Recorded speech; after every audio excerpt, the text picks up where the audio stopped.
Well, since time immemorial, Nigerians have been traveling to the United States in search of greener pastures and the fulfillment of lifelong ambitions. Some of these journeys have led to the realization of many dreams and the birth of many future leaders and people of immense capacity and capability. They have shaped and continue to shape the perception of Nigerians in the world. There are some of the most educated and robust communities in the United States, with the fruits of those journeys of many years ago still contributing to the development of arguably the most powerful and prosperous nation on earth. The American political terrain hasn't left Nigeria behind, as first and second generation Americans of Nigerian descent have been involved in social political engagements that helped to build the American society. The last US midterm elections saw the emergence of a number of Nigerians as members of the House of Representatives. Some of these astute, brilliant, and accomplished individuals are fighting some of the greatest political battles in modern American history. They are builders and the sons and daughters of two great nations, and we're proud of them. And they are here on the HQ.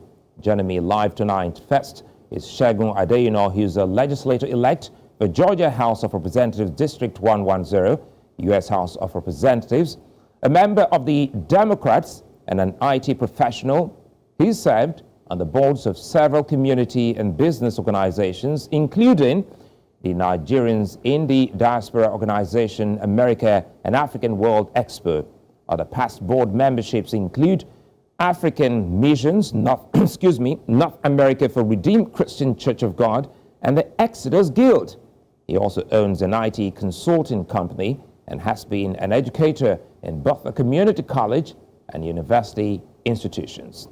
Also joining me tonight, Dr. Owolewa. He's a U.S. representative for District of Columbia. He's a Nigerian-American born in Boston.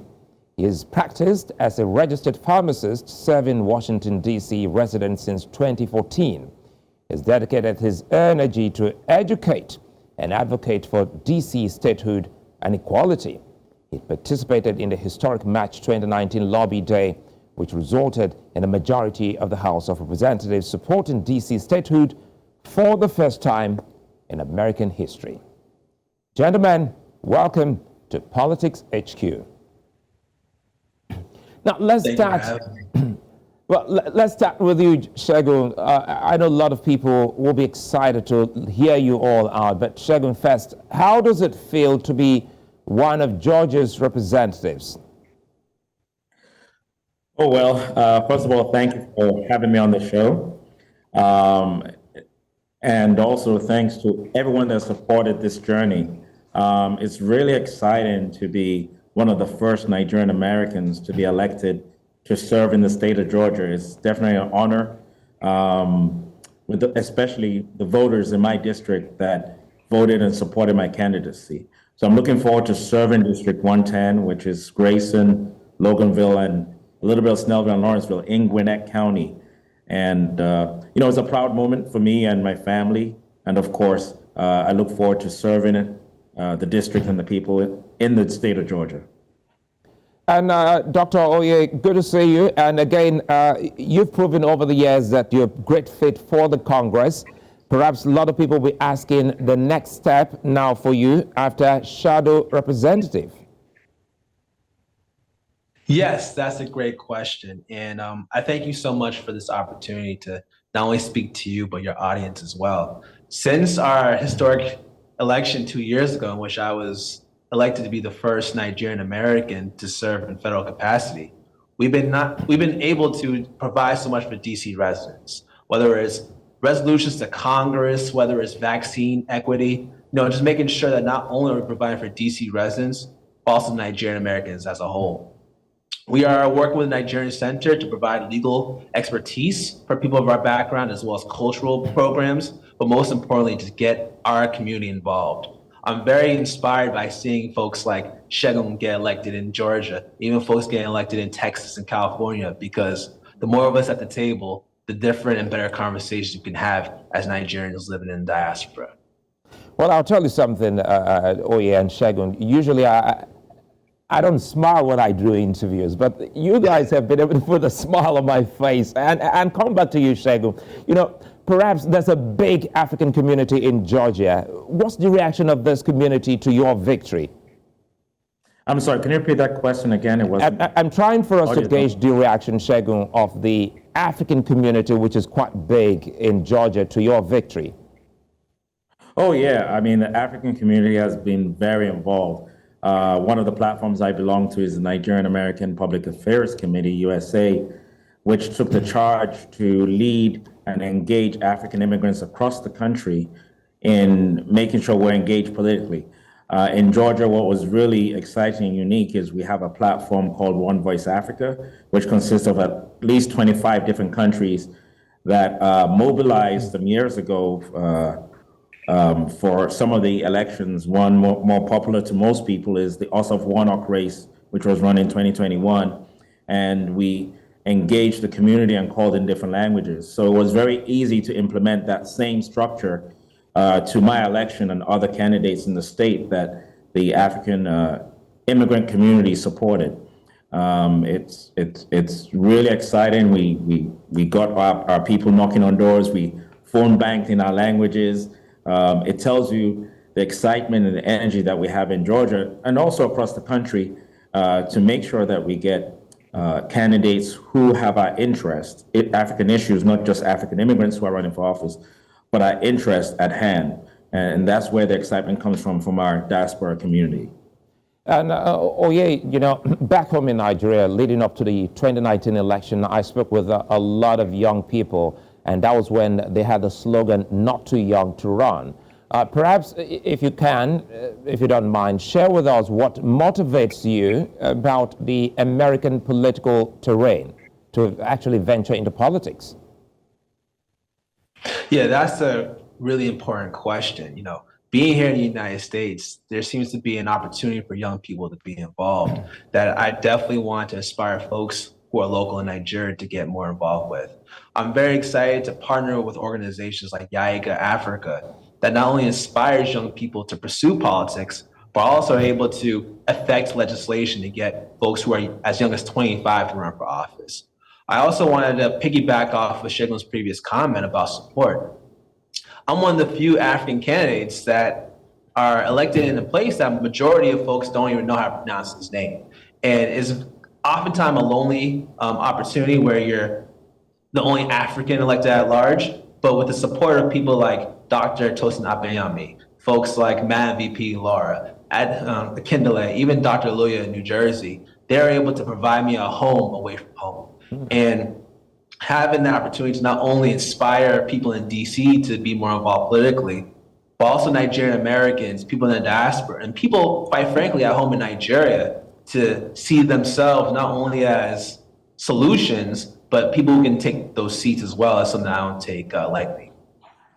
And Segun, I see you're still very much in touch with your Nigerian heritage, even going by your children's names. What does it mean to you to really, stay in touch with your heritage back in Africa? Okay, I'm sorry, but your audio is not clear. I don't know if it's on my side, but I didn't hear that. If you can try and repeat it again. Okay, I'm looking at you still being able to stay in touch with your Nigerian heritage, and I'm asking what that means to you. Okay. So, I mean, definitely, I've been in touch with our community, both here and at home, by being engaged on different platforms from the Nigerian diaspora to NAPAC.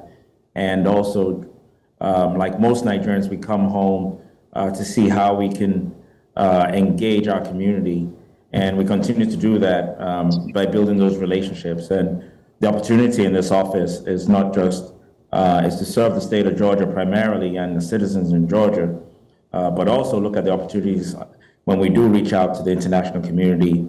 We look at opportunities for trade and investment.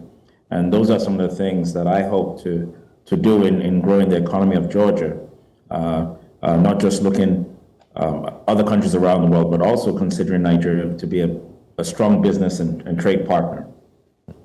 Now we're getting into politics, Segun. I'll come back for you so that we can expatiate more on that. But again, talking politics, I come to Dr. Okoye, and you've been pushing relentlessly for DC's, statehood. We've also seen in DC, looks like a maximum taxation without representation. Tell us, if you will, what this means when you talk about statehood for DC. Absolutely. It's about time that DC becomes a state. No, we DC residents, we pay taxes without having a vote on where that money goes. We serve in wars without calling a place home that's a state. We have a mayor who doesn't have control of the National Guard, which nobody cared about until the COVID pandemic occurred and we weren't able to, implement health infrastructure or protect ourselves when there was an insurrection. But more importantly, we need our own voices in today's most pressing issues, whether it's criminal justice, our environment, even how our taxes are spent. And not just DC residents, but we also need Nigerian Americans involved in these conversations. As I said 2 years ago, I may be the first Nigerian American to serve at this capacity, but I definitely don't want to be the last, because regardless of political parties, the more of us Nigerians at the table, the different and better conversations we can have when it comes to national priorities, when it comes to immigration, where it comes to which countries are putting on terrorist alerts, like we saw 2 years ago or 4 years ago when Nigeria was put on a terrorist alert, when there have been absolutely no Nigerian American terrorist activity. So the more of us we have at the table, the better our outcomes could be. And what are the benefits of a DC statehood to the people in the DC and perhaps the African community? That's a great question. Number one, we have full say of our laws. Right now, we have a Congress that can change our laws at a whim, whether it's legalizing marijuana or having a needle exchange program in the 90s that would reduce bloodborne diseases like HIV. We have a say in that. We'll be able to deploy our National Guard in times of emergencies. So we'll be able to protect ourselves and those in Maryland, Virginia, and our surrounding areas.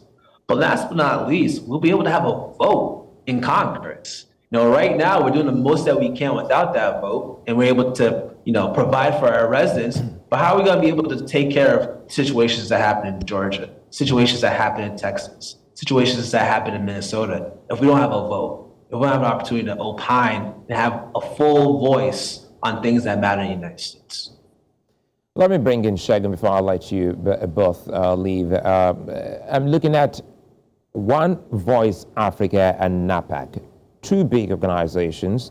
We understand that they've been instrumental in the success of these beautiful Nigerians in the U.S. Let us in on what role, NAPAC and One Voice Africa has actually played in what we're celebrating today. Segun. I do apologize again. I'm still not hearing you clearly.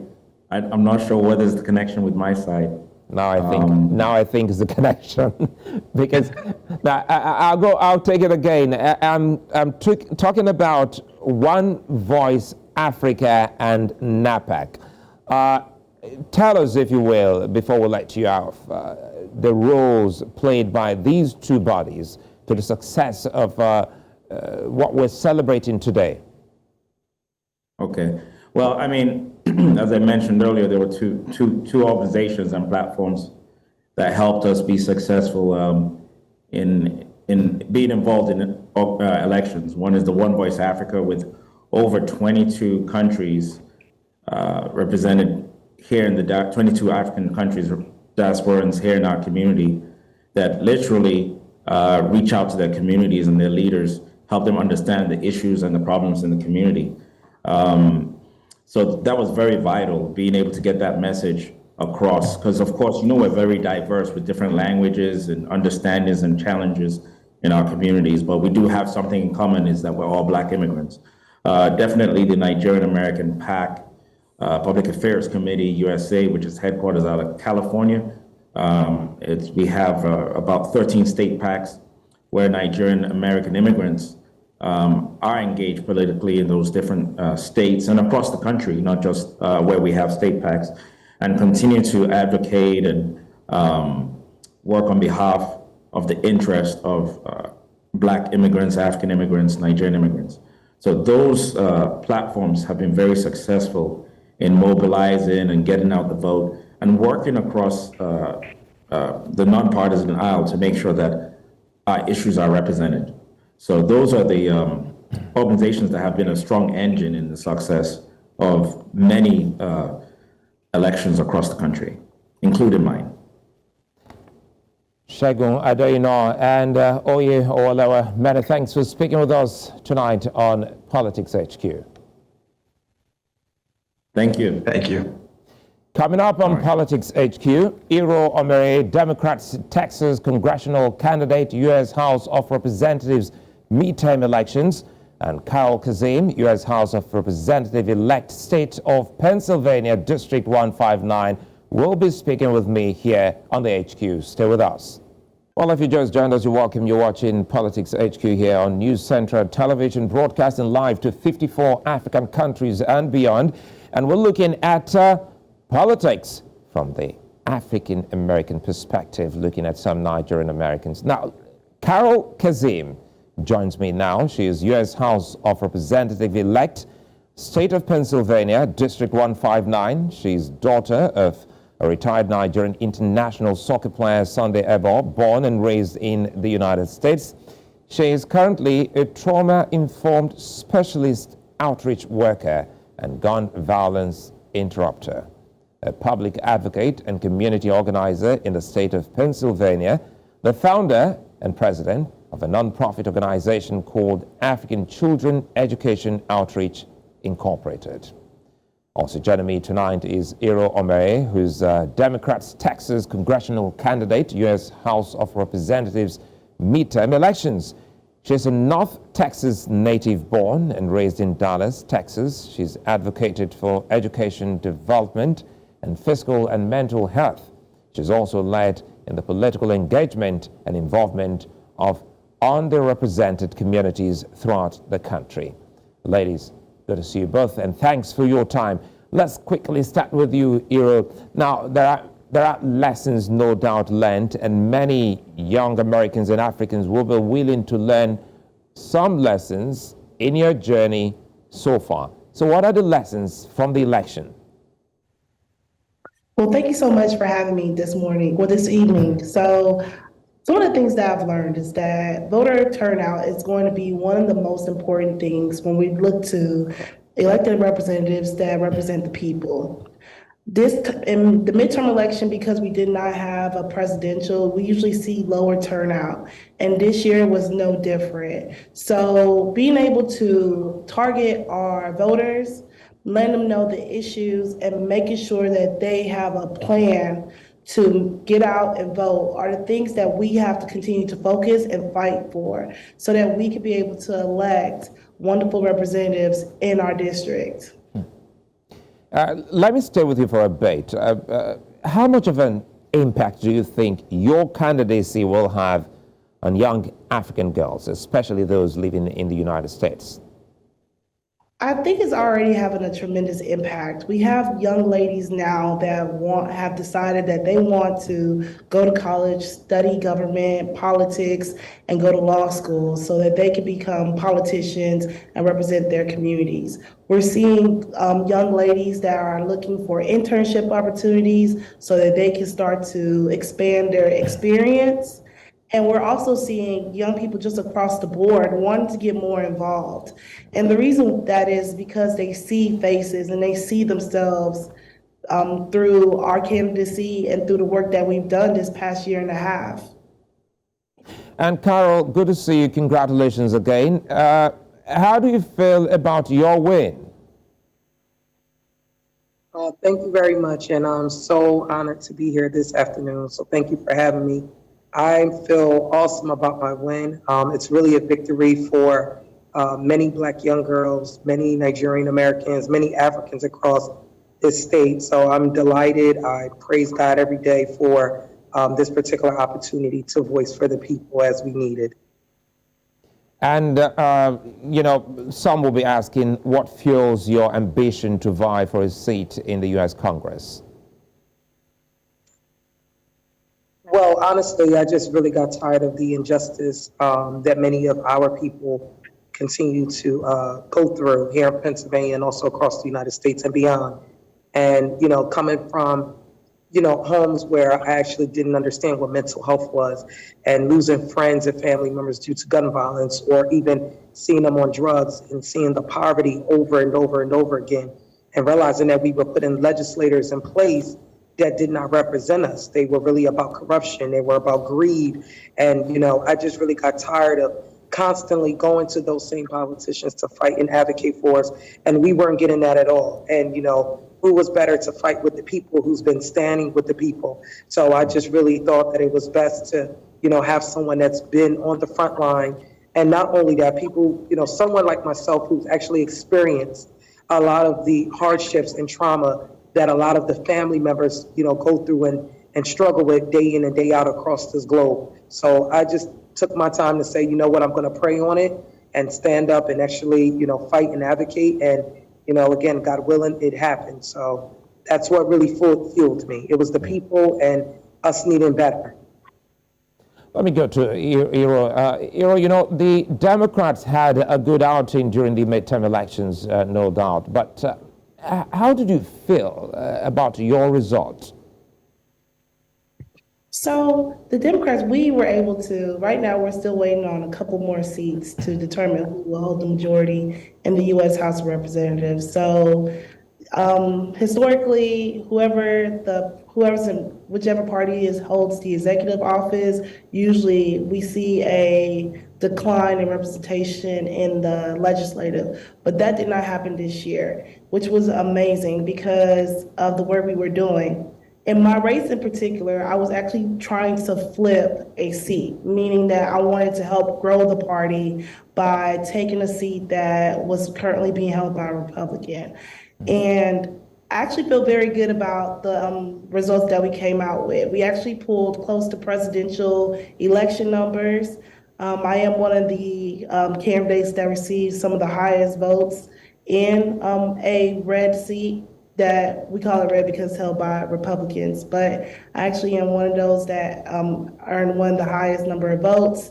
And we're very proud of the work we've done. And we just continue to look forward and we're staying engaged. We are continuing the fight so that we can, be able to win the upcoming election and be able to bring that level of representation to our community.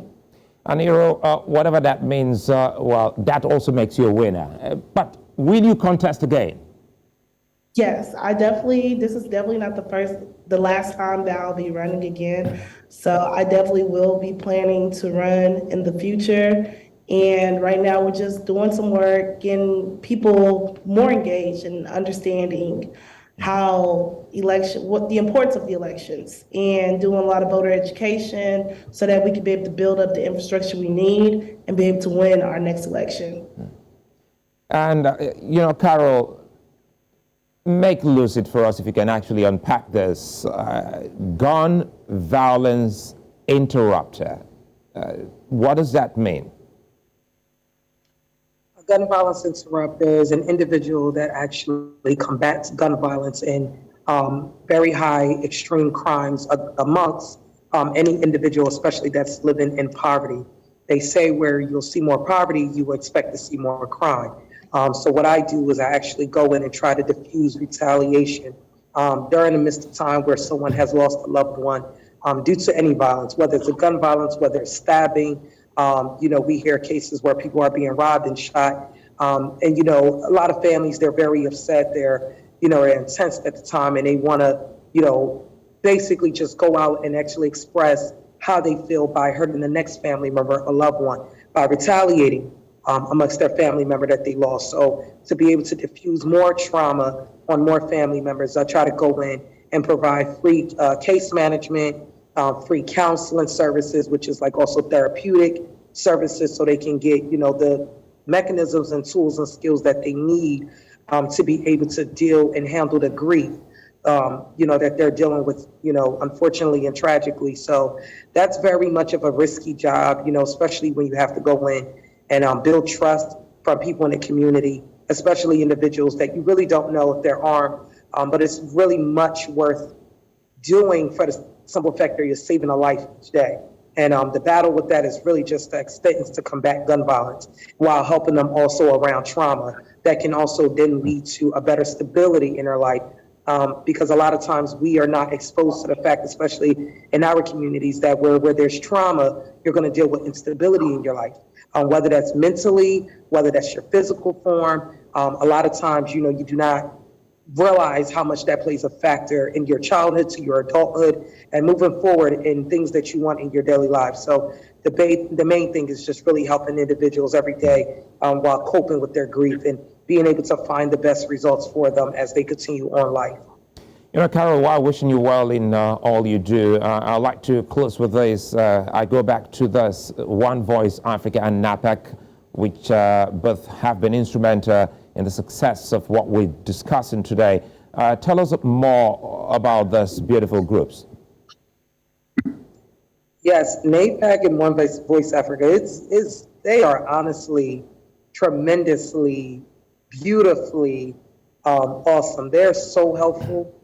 When it comes to NAPAC and One Voice Africa, the main thing that I have to say that's the most unique part about them is when you look at individuals that look like myself, and when I say that, I'm saying Black Americans, Africans, whether you're from Ghana, Nigeria, Kenya, Uganda, the point of the matter is a lot of times we find ourselves feeling as though that in order for us to excel or succeed, whether it's in a politics world, whether it's in a business world, nonprofit world, healthcare, we feel as though we need other individuals that, are white or people that come from other ethnic groups to be able to help us stabilize who we are because we see poverty amongst us and also the systemic issues. So what's beautiful is to sit there and see another form of Black Wall Street. It's another form of Black individuals from different career sectors, from different parts of the world, from different states, that actually come together to invest in their people without needing other individuals to feel that we're validated. That's the best way and the only way that we can actually start to see a generational wealth and also success and legacy amongst each other. So that unique part alone, what I stand for is what NAPAC is, and them just uniquely just coming out to make sure that individuals are represented no matter what your party is, no matter what you want to do in life, but they say, hey, you are my people, this is what we want to do, we want to support one another, we want to see each other succeed no matter what part of the globe we're at. And that is the most beautiful thing, and the support and love that I've received from each and every member, whether it's through contributions, whether it's through phone banking, whether it's through them coming out and canvassing, whether it's them spreading the word through other states to let them know, hey, we need you to send words of encouragement and prayers to our people. That is the blessing part about NAPAC, is that we come together, one band, one sound. It doesn't matter what we do, who we are, what we come from, just the point of making sure that we can actually support each other and know that no matter who's there for us or not, we have each other's back. And that is what I appreciate the most. And I would expect anyone that wants to join or be a part, that is the group I can tell you right now, hands on, to join and be a part. Carol, Kazeem, Omere, many thanks for speaking with us here on Politics HQ. Thank you. Thank you. Coming up, Sulaiman Aledeh, legislator-elect, Georgia House of Representatives, District 43, and Naghise, legislator-elect, District 68, Georgia House of Representatives, and Chair, VP, Argos Climate Reality Change of Atlanta. Also, Chief Gabe Okoye, legislator-elect, Georgia State, and former Continental Chairman, Nigerians in Diaspora Commission, will be joining us. Stay with us. Well, Sulaiman Aledeh, legislator-elect, Georgia House of Representatives, District 43, a Nigerian descent and second-generation American. Adesanya won the election in his first attempt to the Georgia House of Representatives. His constituency in District 43 covers mostly Marietta and a small part of northwest Atlanta. Sulaiman Aledeh is an entrepreneur. He owns 2 restaurants in Atlanta metro area and always seeking ways to improve his community. We also have Naghise, legislator-elect, District 68, Georgia House of Representatives, a certified paralegal and Ford examiner. Her current position as the engagement organizer for Georgia Conservation Voters allows her to educate the community on climate change and the need to preserve our planet. recently elected to lead as the chair of VP Al Gore's Climate Reality Change of Atlanta. Also, Chief Gabe Okoye, who is a legislator-elect Georgia State District 102, a licensed civil engineer born in Nigeria, former chairman Democratic Party of Gwinnett and former planning commissioner of Gwinnett County, former continental chairman, Nigerians in Diaspora Organization, an executive committee member, Democratic Party of Georgia. Gentlemen and lady, good to see you all, and thanks for your time. Let's see how we can do this as we coast home. Let's start with Gabe. I like to put the name or the prefix before your name, Chief. And, you know, when they say you're an African chief or chief anyway, you're always a chief. You've been in the United States for more than 40 years and counting. What have you learned so far in terms of the U.S. and Nigeria's politics? Well, actually, in the U.S., they practice democracy.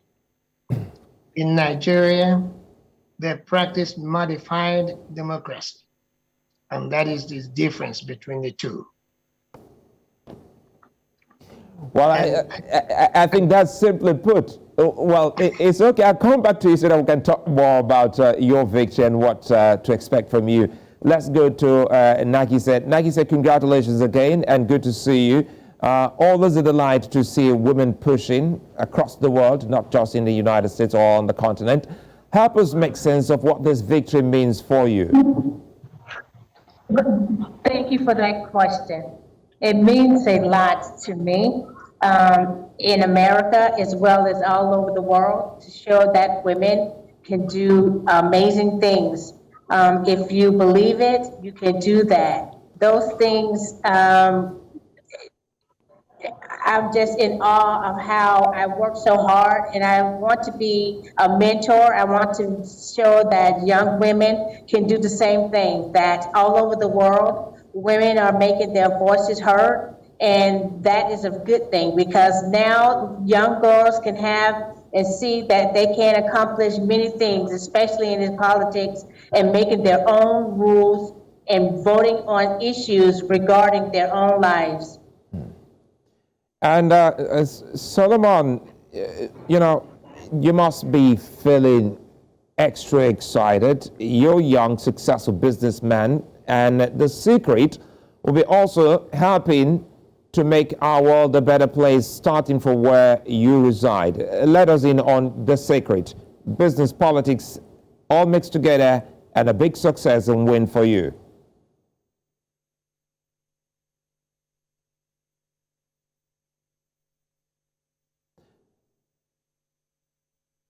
Well, looks like... Hey, I'm sorry. Can you repeat that, please? Yeah, no, I can get you. I thought I lost you for a bit. I'm trying to look at, you know... I'm having a connection issue. I can't hear you clearly. Can you hear me now? No, we need to reconnect. Let's come to Chief Gabe. Gabe, you know, you've been in the United States for more than 40 years, and, you know, perhaps people are looking at the what you hope to bring to Georgia state in terms of legislation. Well, for one thing, we have to make sure that immigrants in this state are taken care of, because I have served in positions where I have seen how some of them are treated as second-class citizens, and that's not acceptable to me. So we want to make sure that everybody, immigrants and natural-born citizens, are treated equally in this state of Georgia. So we're going to look at legislation that will help us to get that accomplished. And also, it is a thing of joy that Africa will have a seat at the governmental table, so that at least those of us who wear the shoes know where they pinch. Therefore, we'll be able to craft a better solution for it. And that's what I'm looking forward to. Well, quickly, this looks like an aside, Chief Gabe, before I come to Letitia. You have an Enugu Aguilera ancestry. Do you still reconnect with your Nigerian roots? First of all, I want to make a correction. It's Enugu Agede, not Aguilera. Okay. But previously, there was a publication that assigned me to Aguilera, but I am from Enugu Agede. Yes, I do have a strong connection. I actually come to Enugu Agede almost every December, but it won't be possible this year because of trainings that I have to go through. But yes, I stay connected all the time. All right, let me connect with Letitia now. Letitia, you're quite experienced at the polls. What was new in the last midterm elections, putting in perspective plans for the African community in District 68?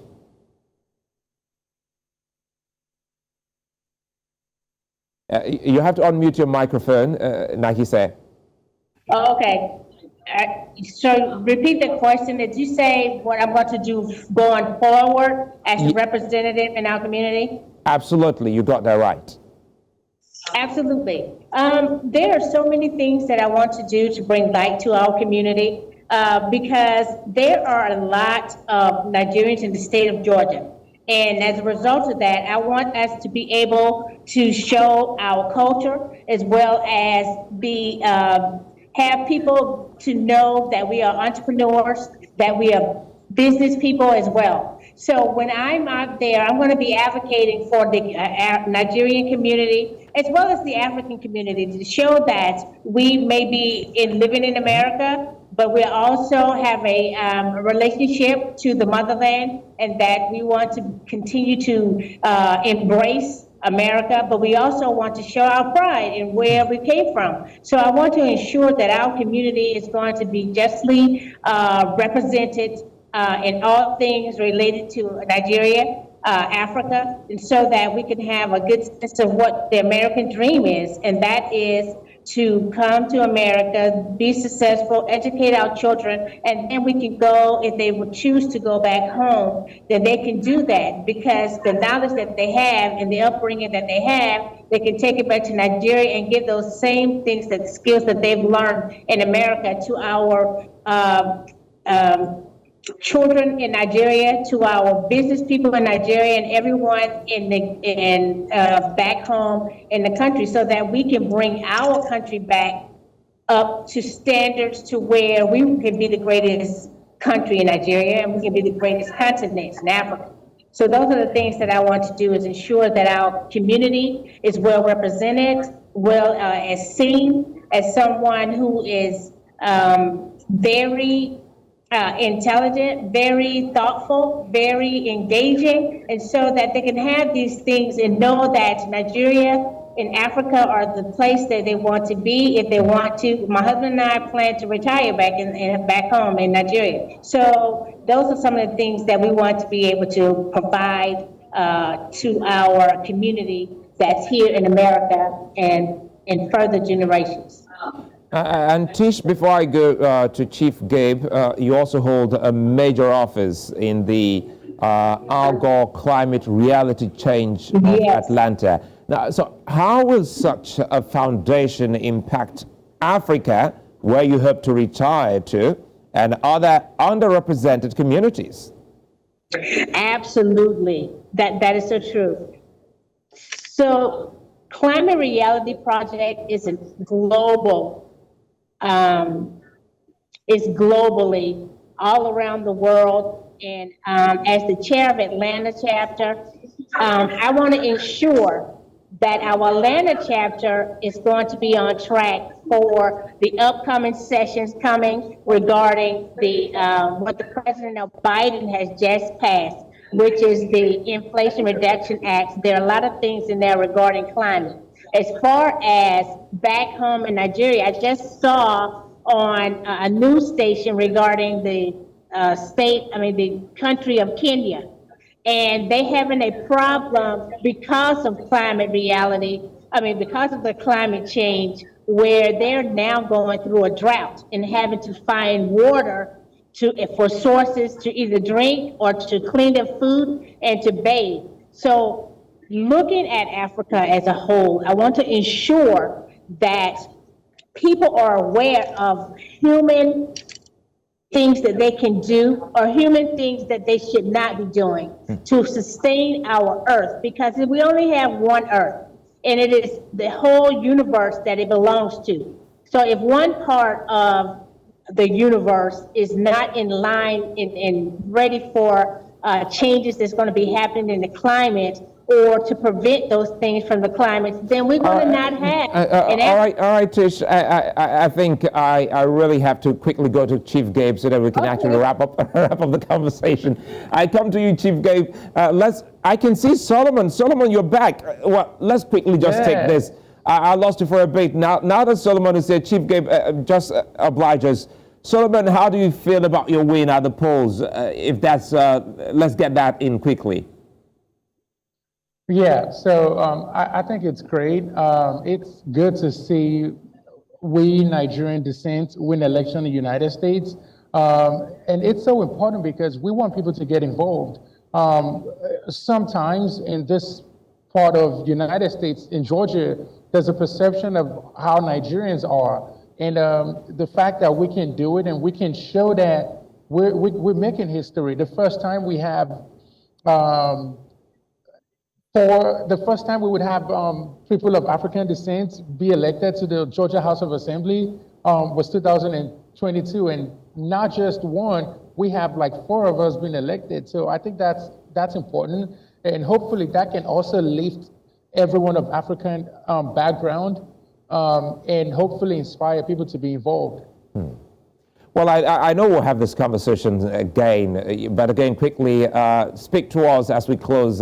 Chief Gabe, if we can do this in a minute. One Voice Africa and NAPAC.